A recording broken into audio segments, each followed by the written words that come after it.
नमस्कार दोस्तों, आप सभी का एक बार फिर से स्वागत है हमारे चैनल लर्न विद देव में। आज हम लोग राजनीतिक विज्ञान के कुछ महत्वपूर्ण प्रश्नों को लेकर फिर से उपस्थित हैं।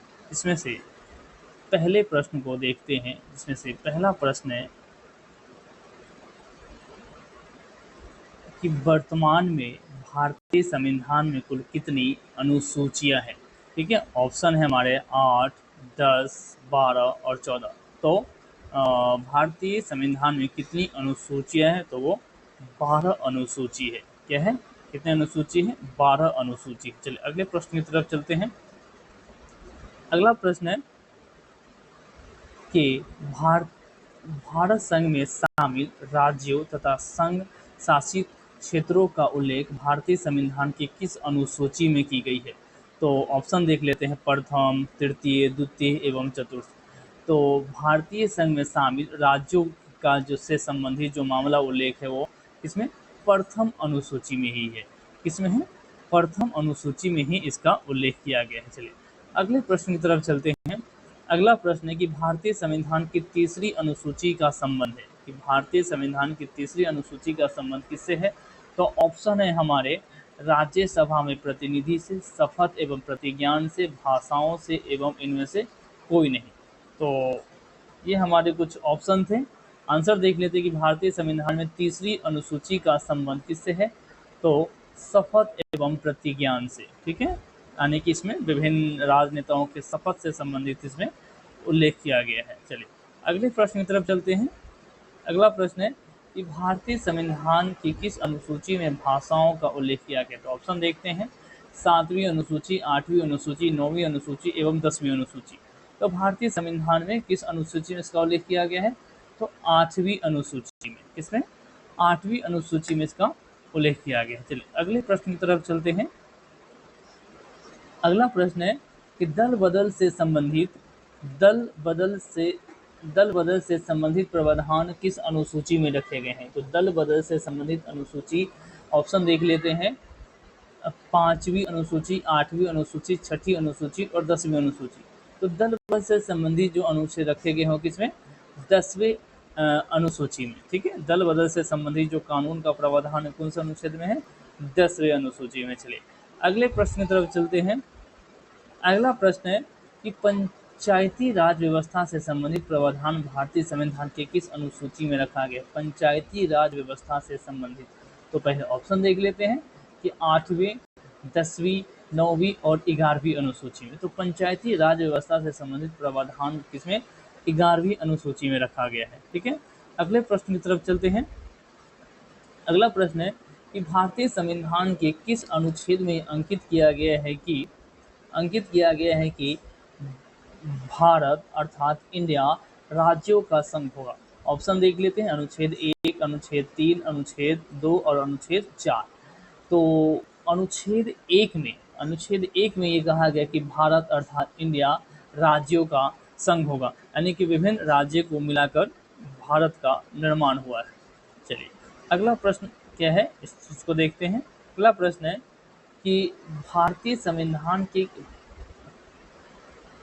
भारतीय संविधान के किस अनुच्छेद के अंतर्गत अंतर्राष्ट्रीय शांति की बात की गई है? ठीक है, अंतर्राष्ट्रीय शांति की बात की गई है। तो ऑप्शन देख लेते हैं। ऑप्शन है हमारे अनुच्छेद 31, अनुच्छेद 38, अनुच्छेद 36 और अनुच्छेद 51।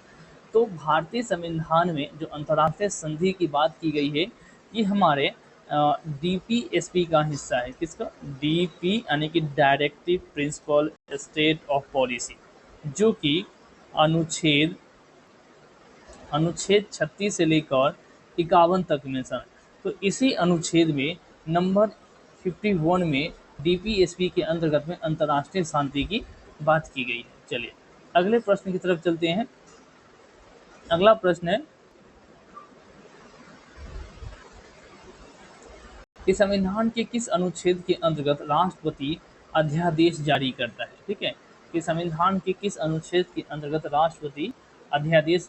तो ऑप्शन देख लेते हैं, अनुच्छेद 109, अनुच्छेद 124, अनुच्छेद 123 और अनुच्छेद 110।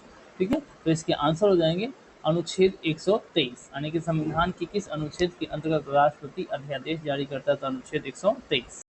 चलिए अगले प्रश्न की तरफ चलते हैं। अगला है कि संविधान के किस अनुच्छेद के द्वारा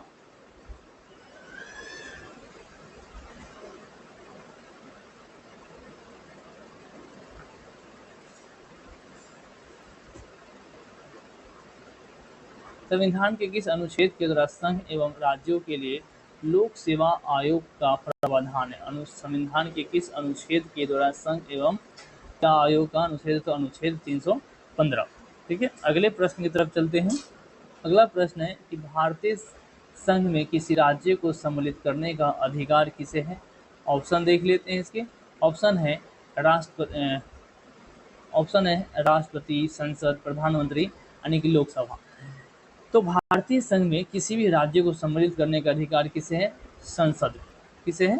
संसद। चलिए अगले प्रश्न की तरफ चलते हैं कि वर्ष 1953 में गठित राज्य पुनः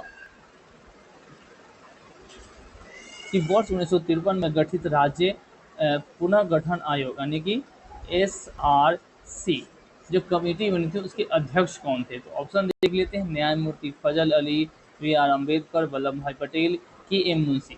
तो वर्ष 1953 में जो SRC कमेटी गठित की गई थी उनके जो अध्यक्ष थे वो न्यायमूर्ति फजल अली थे। ठीक है, अगले प्रश्न की तरफ चलते हैं। अगला प्रश्न है भाषाई यानी कि भाषा के आधार पर गठित प्रथम राज्य कौन से थे? तो वो कौन सा था? आंध्र प्रदेश। कि भाषा के आधार पर गठित प्रथम राज्य लगभग 1952 में। ठीक है, 1952 से 1953 की पहला राज्य गठित किया गया आंध्र प्रदेश भाषा के आधार पर। ठीक है, उसके बाद ही आई थिंक 1953 के आसपास में SRC, जिसके बारे में अभी लास्ट प्रश्न हमने कि SRC कमेटी का गठन किया गया और इस कमेटी के द्वारा 1955 में रिपोर्ट पेश किया गया। 1955 में इन्होंने अपना रिपोर्ट पेश किया और इस आधार पर भारतीय संसद के द्वारा राज्य पुनर्गठन अधिनियम 1956 कानून बनाया गया और इस कानून के तहत फिर आरंभिक रूप से भारत को 14 राज्य और 6 केंद्र शासित प्रदेशों में विभाजित किया गया। 6 केंद्र शासित प्रदेशों में विभाजित किया गया। ठीक है, आरंभिक रूप से। चलिए अगले प्रश्न की तरफ चलते हैं। भाषाई आधार पर गठित भारत का प्रथम राज्य, ये हो चुका है, ये रिपीट हो रहा है। चलिए अगले प्रश्न की तरफ चलते हैं। अगला प्रश्न है तो अंतिम प्रश्न भी है कि भारतीय संविधान में निम्नलिखित में से कौन सी नागरिकता प्रदान की गई? कौन सी नागरिकता? तो ऑप्शन देखते हैं। एकल नागरिकता, दोहरी नागरिकता, A और B और इनमें से कोई नहीं। तो भारतीय संविधान में एकल नागरिकता प्रदान की गई यानी कि सभी की पहचान एक ही पहचान है, भारतीय। हम सभी क्या है? भारतीय। इंडियन होना ही हमारी एक आइडेंटिटी है अकॉर्डिंग टू संविधान। चलिए तो ये कुल 15 प्रश्न थे जो काफ़ी अच्छे प्रश्न थे। आप लोग इसे देख सकते हैं और लाइक एंड सब्सक्राइब कर सकते हैं।